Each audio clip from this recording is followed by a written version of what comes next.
Welcome to the bold analysis.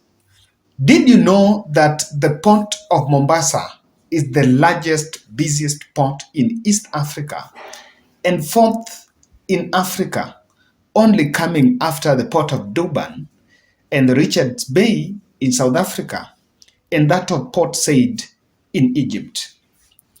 And because of its potential, it is what is the topic that has been at the center of US-China Economic Security Review Commission report released in the House of Congress. China, if you look at that website, that is the website,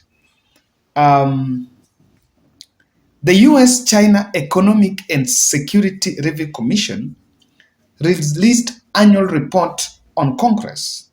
And on that report, they have unmasked what they call as China invasion in Kenya, and specifically the port of Mombasa and that of Lamu.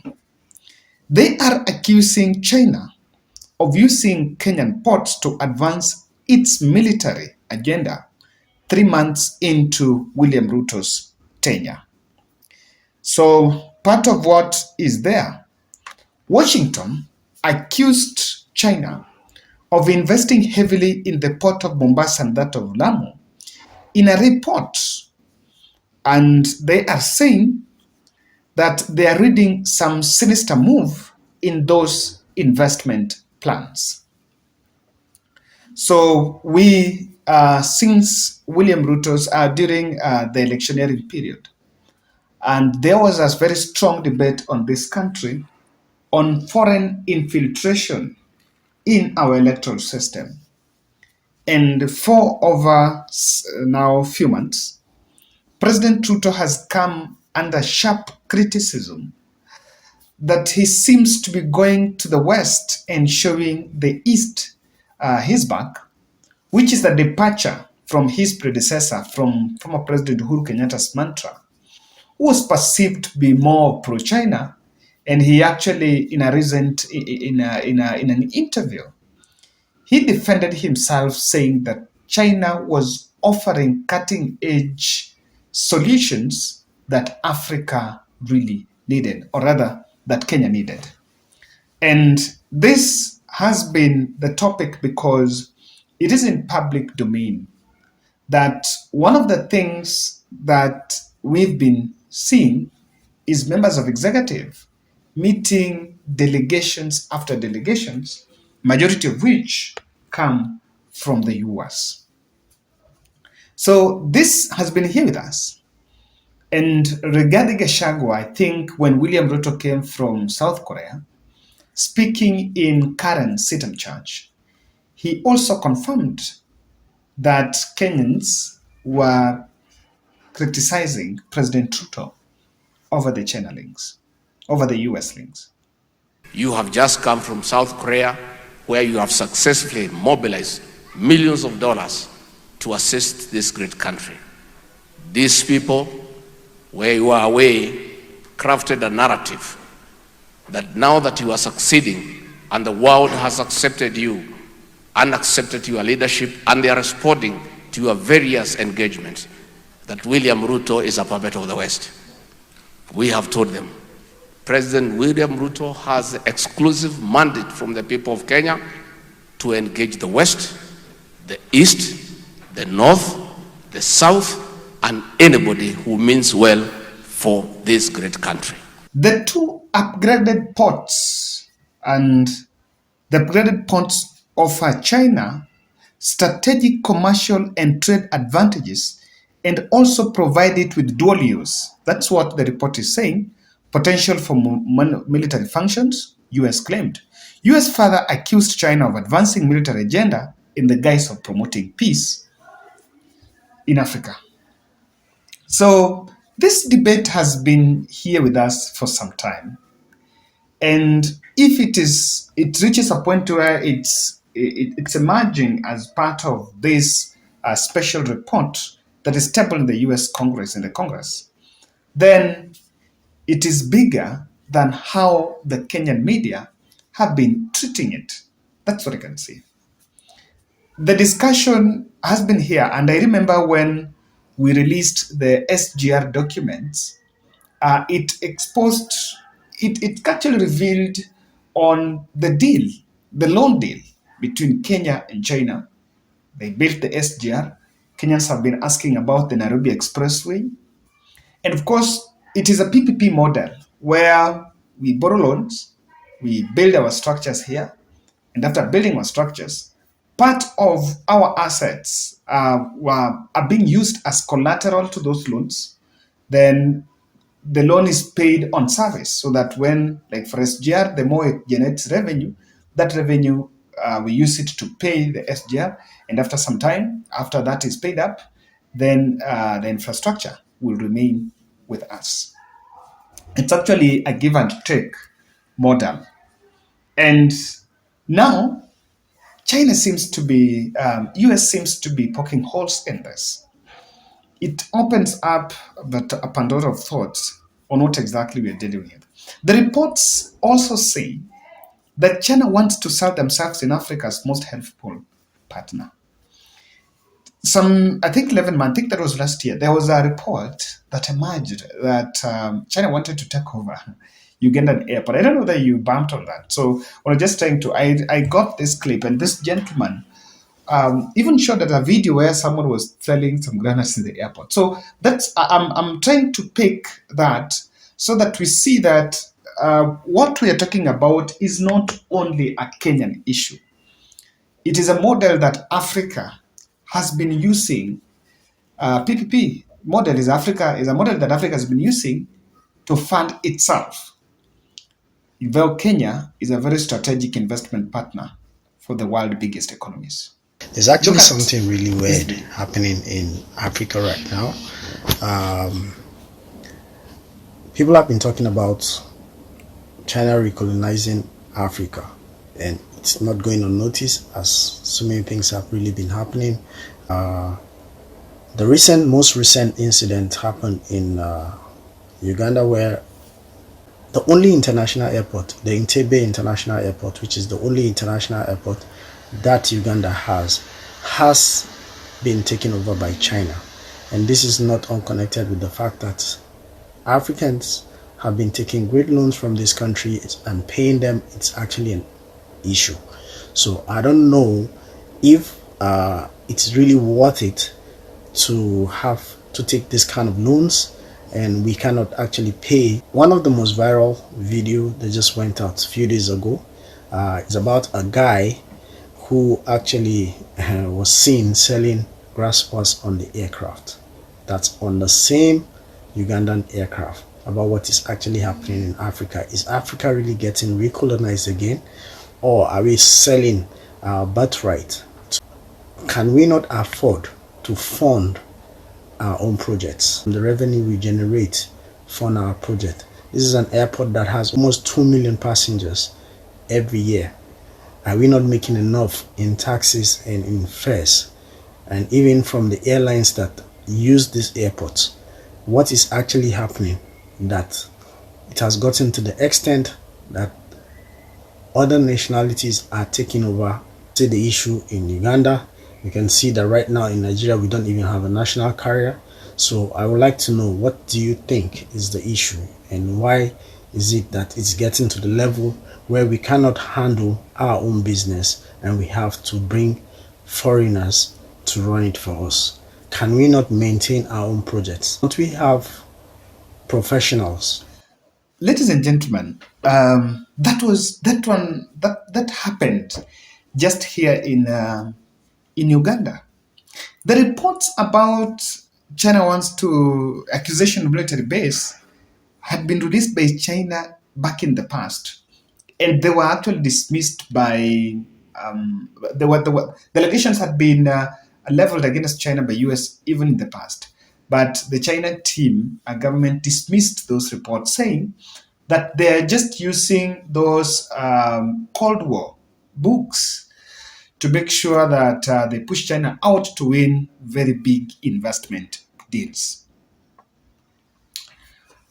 China, on the other hand, has invested quite a number of investment projects in the country. And so I started this analysis by telling you that the port of Mombasa is the fourth largest. We have the South African port, we have the Richard Bay, still both of the two are in the port in South Africa. Then we have the Port Said in Egypt. How are they generating revenue? Because we have a very big potential. We have a very big potential in our ports. And so what we seems to be dealing with is we're in the middle of a war between two world powers, between two economies. And one thing I see is that we have a very big potential in this country. There is a scramble for opportunities in this country, especially in our country, Kenya. They are seeing very big spaces. I don't know why it's about population. Our population is high, the consumption pattern, and strategically, Nairobi is the hub of investment. So when you hear of discussions on how we can generate our own revenue, I think it's high time we talk about it. Let me tell you something. The port of Mombasa, which we moved from now, we moved operations from Naivasha to that of Mombasa. We have a very big potential there. And even that one of Kisumu, we have a big potential. Why? The port of Mombasa serves Kenya, Rwanda, Uganda, Burundi, and even DR Congo. Yes. And now we have the SGR, which is just an extension of it.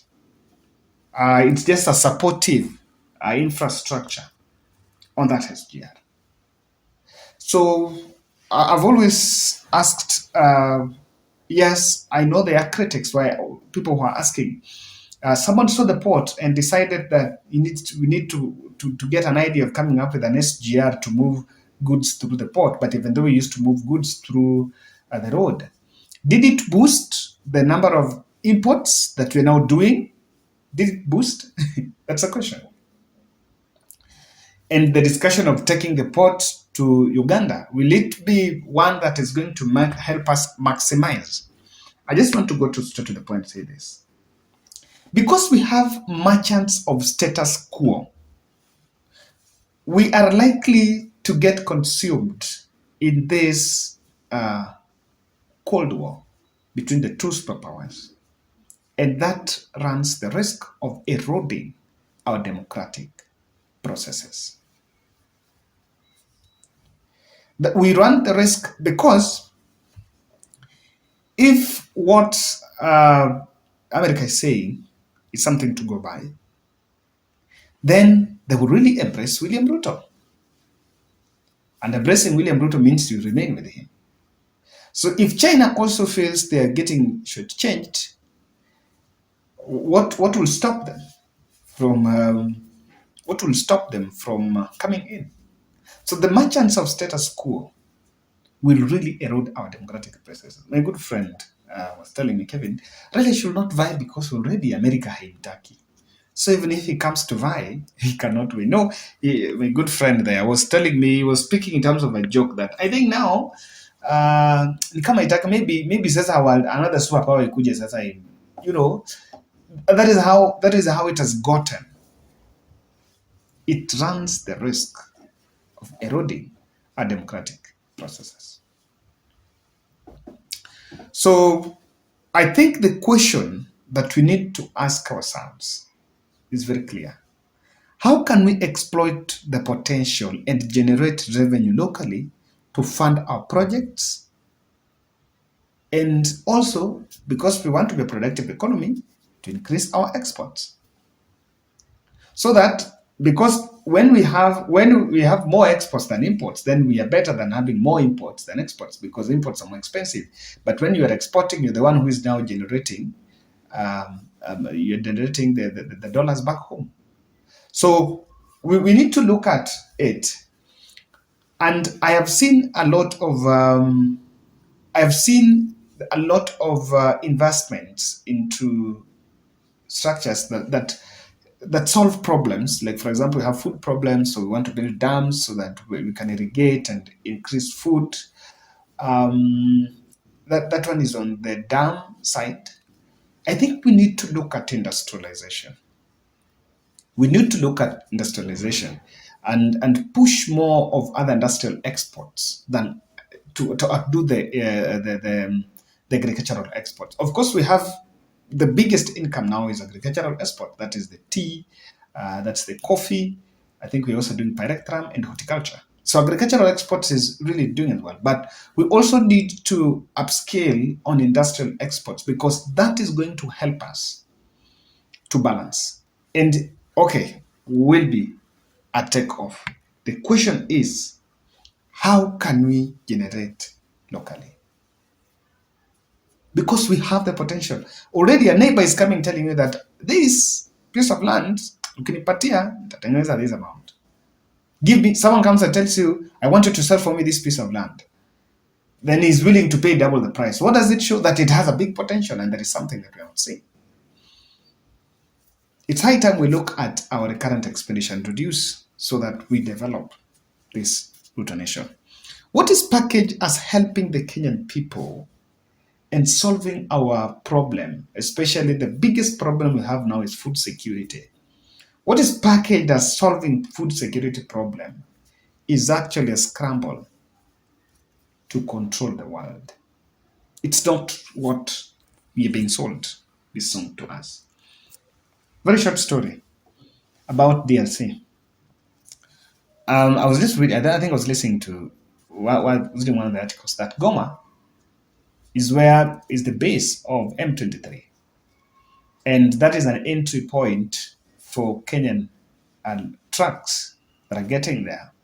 And they control them. So there is a lot of illicit taxes being collected there, and that's what is facilitating them. And France, not France, but Rwanda is being accused to have been a very strong, have a soft spot for M23. Now you can see all the East African countries have sent troops to DRC to bring peace, but Rwanda have not. What I'm saying, this place that is in contention has minerals, forest, and a lot of resources. So I think Africa should wake up. It's about resources. It's about the interest. We should always ask, what is our interest in the global interest? That's my take.